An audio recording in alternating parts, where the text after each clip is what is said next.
I'm sure it'll come up. These guys are merciless, Steve. They think that because I'm an old guy, all I do is tell dad jokes all day long. How old are you, Adam? I'm 55. Oh, I'm older than you, so we'll keep the dad jokes to a minimum. So, all right, we'll see what we can do. Hello and welcome to Make It, Move It, Sell It. On this podcast, I talk with company leaders about how they're modernizing the business of making, moving, and selling products. And of course, having fun along the way. I'm your host, Adam Honig, the CEO of Spiro.ai. We make amazing AI software for companies in the supply chain, but we are not talking about that today.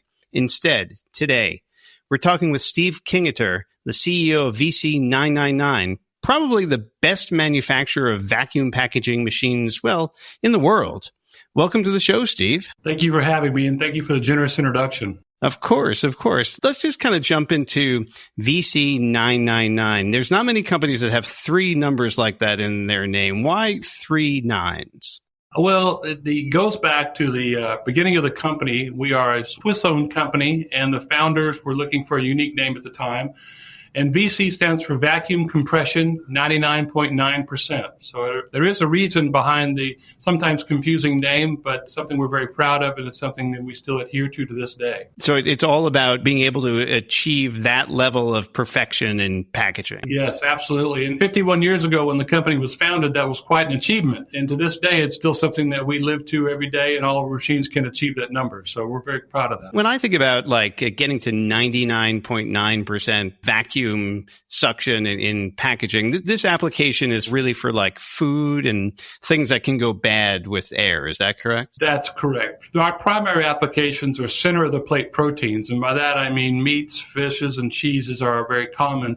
Although this type of technology has a very wide spectrum of application. There's medical applications, there's industrial applications, and so we have customers in a wide range of fields that rely on our machines every day. And so we're quite proud of the diversity that we bring to the marketplace. Now tell us a little bit about these machines. Are they desktop size? Are they room size? How big are they? No, all of our machines are industrial capacity. We have machines that are entry-level machines where a customer is transitioning from one type of packaging to our type of packaging. They're bringing a new product to market, and they want to get into their grocery stores and their distribution outlets, and they want a package that mirrors what the competitors are doing. We can provide that to them at a reasonable entry point. Those machines tend to be anywhere between 10 and 13 feet long. And then we have the other side of the spectrum where we're doing industrial applications for large beef applications and also sandwich applications that are putting out 55 million sandwiches a year on three of our machines. So that it can be a vast number. A lot of the machines are operated a few hours a day, depending on their needs, and some of the machines are operated 24 hours a day, every day. So is this like when I'm at the airport and I don't have time to like get a custom made sandwich, I can just get one off the shelf and it's all kind of wrapped up in plastic? Absolutely. It can be. Ready to eat applications is one of our fastest growing segments because more and more consumers demand convenience. Their lifestyle isn't such where they're cooking at home and time is of the essence. We have a lot of customers that are using our machines to make ready to eat on the go packages for their customers. Think of it in the old days when you would go and get the bologna off the shelf and you take it home and open it up, make the sandwich. Our machines make that package. And all of our machines, no matter what size, no matter what applications, are custom made and custom designed to that particular customer's needs. So there is no off-the-shelf product for us. We have a pretty extensive engineering team where we can design the machine to fit the exact specifications of our customers. And there are no two machines that are alike. We thrive on that diversity and our ability to adapt to our ever-changing customers' expectations. That's awesome. Now, I'm kind of hearing a little bit of something in the background. Is your office here based right next to the factory and stuff like that? We are in our headquarters in Kansas City where we build our machines, and literally about 5 feet outside of this door is a lot of activity with forklifts and CNCs and lathes and cutting metal. And so as long as nobody crashes through the door, it shouldn't be too bad, but you may hear some background noise, and for that, I apologize. That would be a really exciting podcast, I think, if we actually did have somebody crashing through the door. So maybe we'll see if we could kind of get that on later. Yeah, we could probably arrange that, or it might just happen organically. You never know. You know, if we did that, then people would accuse us of kind of layering those sounds in later in post-production. I'm sure they'd be like, oh, that's a fake forklift sound. Yeah, I think the authenticity would probably be determined by the volume of my scream if something came right through there. I hear you on that. So you mentioned, the business has been around for 50 plus years. What would you ascribe to the success? What's the secret? The long-term secret is willing to adapt, a understanding that change is the only constant. And it doesn't really matter what you did yesterday. It only matters what you can do tomorrow. VC999, we don't rest on our laurels and our past successes. We're always looking for the next turn of events that will make sure that we continue that position with our customers of relevancy. We strive to be relevant as the market changes, as our customers changes, as their expectation changes, so that through relevancy, we know that we have a forward-looking angle that we're going to maintain in business, continue our financial strength, and still look for ways to grow our top line and our bottom line. What I'm hearing is that, really understanding the customer and trying to see when things are changing for them and how you can continue to support them. Is that a big part of it? It's both being current with the customer, understanding their expectations, but also looking at the market ourselves and kind of forecasting in our product development needs and what our machine abilities are, what's coming in the future. It's a balance of information because we have vendors and suppliers that come to us and say, hey, we have these innovations that we can incorporate into your machines, and then understanding where those incorporations of new and cutting edge technology can be beneficial to our customers. Will they see a value, and will they in turn be willing to pay for that value? It's one thing to have that value, but unless you can convince them to pay for that value, it's just nothing but a talking point. That's the balance we always try and maintain, because these machines continue to be able to do more and more and more, but they also continue to cost more and more and more.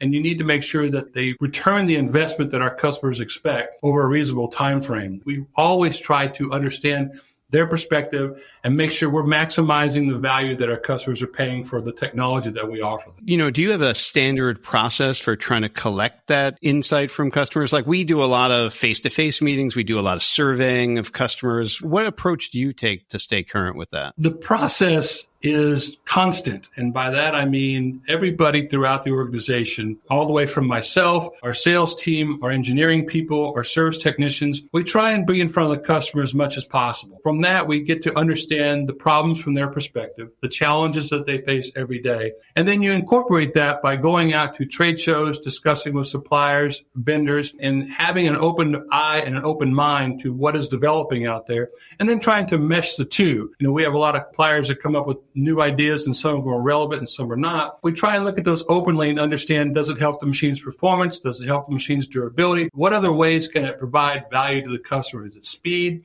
Is it uptime? So that we can then craft an argument that does a couple things. One, it keeps us a step ahead of our competition because we have a lot of respect for the other people in this world that do what we do.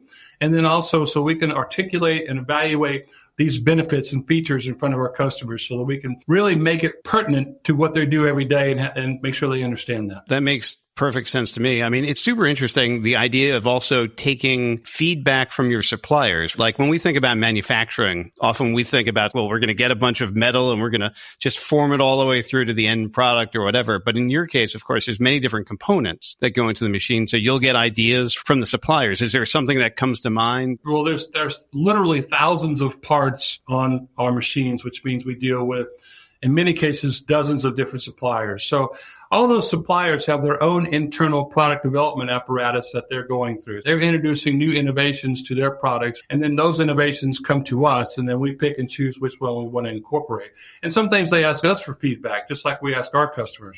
And of course, as is usual, we have different strengths and weaknesses with our suppliers, and we want to make sure that we incorporate them, really give them accurate feedback on what works and what doesn't, so they understand what our needs are. And so that type of dialogue is not just price driven. It's really an entire package, holistic, that they bring to the table so that we can pick and choose what's best for us, put it into our machines, and then we go and have that same type of dialogue with our customers farther down the line. And so it's very similar. It's just on a smaller scale.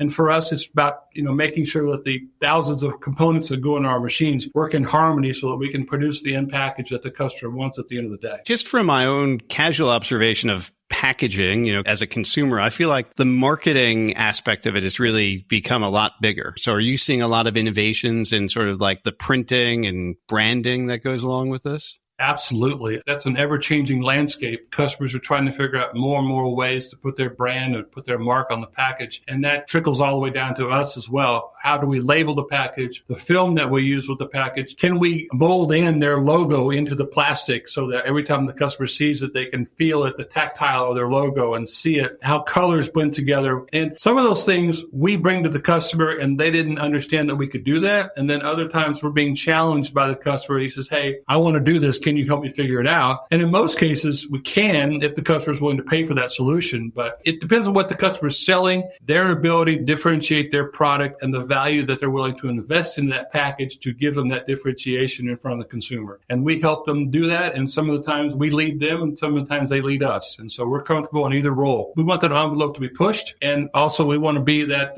kind of mentor to our customers saying, hey, do you realize that you could do this and it'll look this way? And it's a great dialogue that we continue to have. And it really strengthens our bond with our customers and gives us a leg up on our competition because we have that type of relationship with them. So part of what I'm hearing, I know we veered off of the secret of the 50-year success a little bit, but part of that secret is also about really being more than just a supplier to the customers, really being a partner to them and helping them kind of achieving their goal with what they need. It's funny. I just had met with a customer this morning and we were joking about using the term partner because it's so overused these days. But from our perspective, I think the simplest way to explain it is our first instinct is to listen and then talk rather than talk and then listen. I think that helps us because it gives us a better understanding of what the customer really wants. And since all these solutions are customized, we're not trying to put them into any type of box. We're trying to build a box around what they want to do. That's what we bring to the market.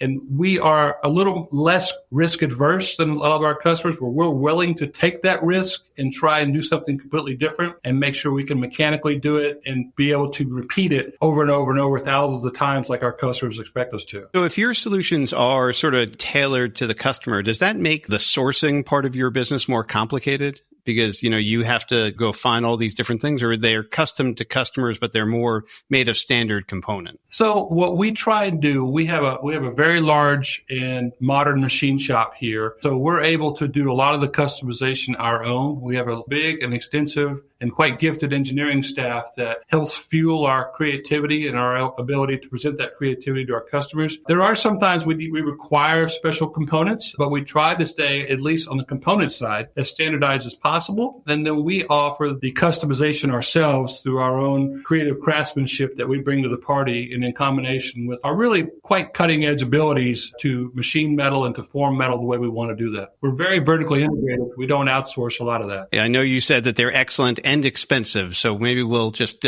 focus on the first part of that when we talk to them at some point here. Yeah, we do take pride in our end user product that we present and the creative solutions that we present, but we are not bashful about charging the appropriate market value for our machines. That's awesome. I've always come from the philosophy of providing high quality and charging high prices for it. If it's not worth it to somebody, that's okay. The hardest word that we teach our salespeople is the word no. And as risky as we're willing to go, and one of the things that separates us from our competition is our willingness to try new things where they don't want to do that. But there are situations where we hate to do it, but we actually have to say no to a customer. You mentioned, was it center plate protein? What was the term that you used? I love that term. I just can't come up with it. It's center of the plate protein. Basically, when you're served a meal, there's a center of the plate is the protein, whether it's beef or chicken or pork or fish or cheese. And that's kind of the core of what our customers package. We do a lot of non-food applications as well, but the food is still the driving force behind our growth. Gotcha. So center of the plate protein. So just thinking from like an experimental perspective, what's the most out of kind of left field application have you guys been doing that? I would say we've had some crazy applications that we do. If anybody ever goes to high school or college and has to dissect an animal in biology, we have customers that ship dead animals to high schools and colleges, and they're done in our machine. They're put in a pocket, they're vacuumed for preservation, and they're shipped to the end destination. That's kind of a strange one. We have had applications where gentlemen wanted to send live fish, like aquarium fish, very expensive aquarium fish, across the country in our package that was injected with a high level of oxygen so the fish would continue to live for an extended period of time. You just never know the applications that you're going to come up against. And we're open-minded for all of them because you never know, when the next big thing's going to be. And if they have parameters that we believe that we can meet, we will strive to meet them. Those are the fun ones as well. I mean, those are the out-of-the-box creative things that everyone enjoys, and the customer is just thrilled at the end of the day when he had an idea and you were able to see that idea all the way through to its success point. And those are what we really like to do. We take a lot of value out of that. Yeah, no, that's amazing. I can just see the frogs rolling off the assembly line, sealed up in the packaging, ready to go to, squeamish high school seniors taking those things apart. It's a lot more diverse than frogs, trust me. Oh, boy. Pigs and all kinds of cats and dogs and you name it, they get packaged. Wow, that's amazing. That's something I would have never thought of.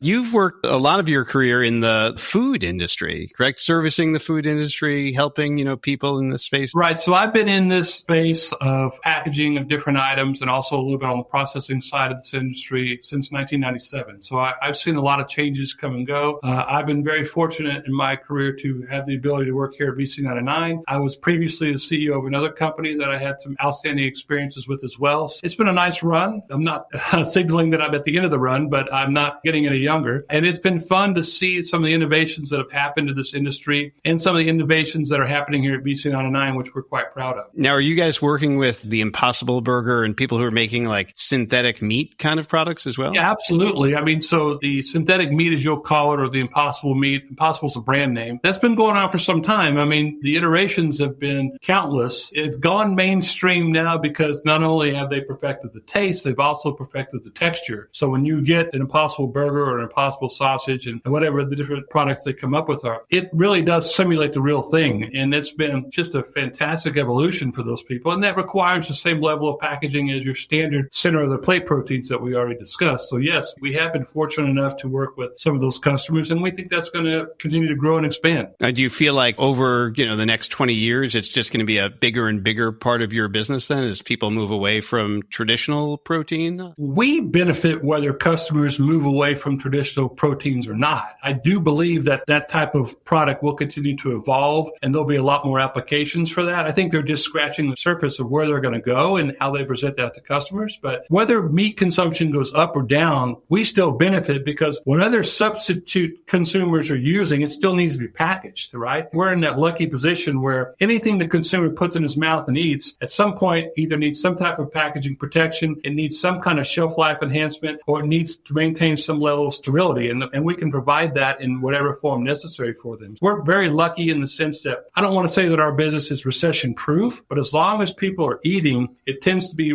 recession resistant. No matter how that evolves, we get to evolve with that. Sometimes we're being pushed to evolve to it, and sometimes we're leading the evolution of it depending on the application. Well, I would say if people aren't eating, we probably have a whole other problem going on. So that fixes itself, right? I mean, we want that to continue. Let's pivot a little bit and think about planning. This has been something that's been on the minds of a lot of the guests on the podcast recently. And, the world that we live in today is a little bit different than it was 4 years ago, probably different than the way it'll be in the future. But a lot of people are kind of struggling to plan for the next year at this point. How do you think about planning? Do you feel like from your business perspective, it's steady as she goes, or are you seeing, changes in the market that you guys are trying to figure out what they mean? For us, the challenge is that's what we're paid for, to solve problems, right? And it works for our customers as well as ourselves. I think the key is you have to be adaptive and you have to understand that the conditions, both internally and externally, force you to adapt in different ways. There's been supply chain issues that all of us have had to deal with. There's issues with tariffs. There's issues,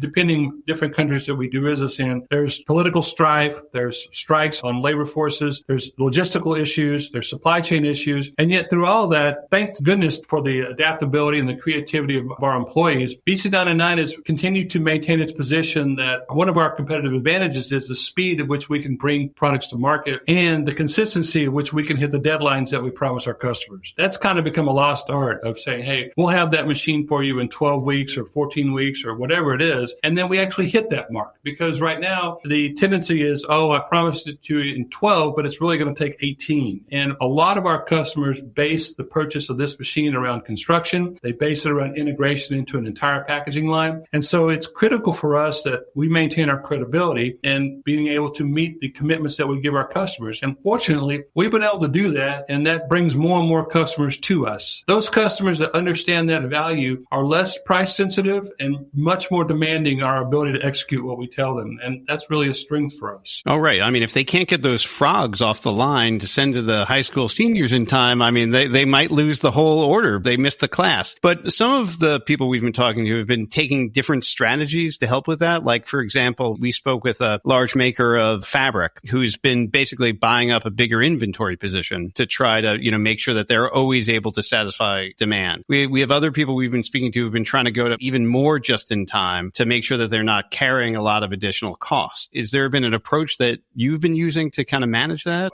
Yeah, we're always looking for a better way. We have, given the long lead time of our machines and the backlog that we carry, we tend to be very forward looking. And so in order to maintain that, we have strengthened in a lot of key areas, in particular like electronic components of that nature, our inventory. We've had to be very flexible in our design criteria in that this model of product is unavailable, so we'll have to shift to this model of product. It can be from the same manufacturer or even a different manufacturer. And that's tied up an unusual amount of engineering resources for us. And so we've had to be flexible there and add additional resources so that we can continue to meet that game. Of course, the logistical challenge is never ending. I mean, you get a proposed delivery date from a supplier on a particular component, and then day of delivery, they send you an email and they say, oh, by the way, we're 4 weeks late on that. It's been a huge challenge. Fortunately, our procurement people have been probably well overworked, unfortunately, trying to make sure they're juggling all the balls at the same time so that we hit our commitments, our manufacturing and delivery commitments. That's really the core of our business. And so we take it very serious, and it strains our supplier relationships in some instances. But those that do business with us understand that we pay like clockwork, but we expect the same type of clockwork when it comes to delivery and meeting their schedules. Gotcha. So it's sort of like what we were talking about earlier with the relationship that you try to have with your customers. You try to do the same thing with your suppliers to kind of make that whole value chain work. Right. I think that's a great point. And over the last 12 to 18 months, that supplier relationship, especially regarding this component shortage and supply chain, has been as challenging as I can remember it. And so we spent a lot of time trying to really understand our suppliers' problems and trying to figure out ways that changes we can make so that we can bypass their problems. That's not the type of investment in an intellectual effort we want to make, but it's a necessary evil in order to try and maintain our delivery commitment. Yeah, I hear you on that. Well, Steve, this has been a great conversation. I really, really appreciate your joining us. I feel like, my takeaways from this conversation were listening well to your customers, working closely with your suppliers, the basic things, of course, that everybody needs to do in this world, just doing them well can really help you,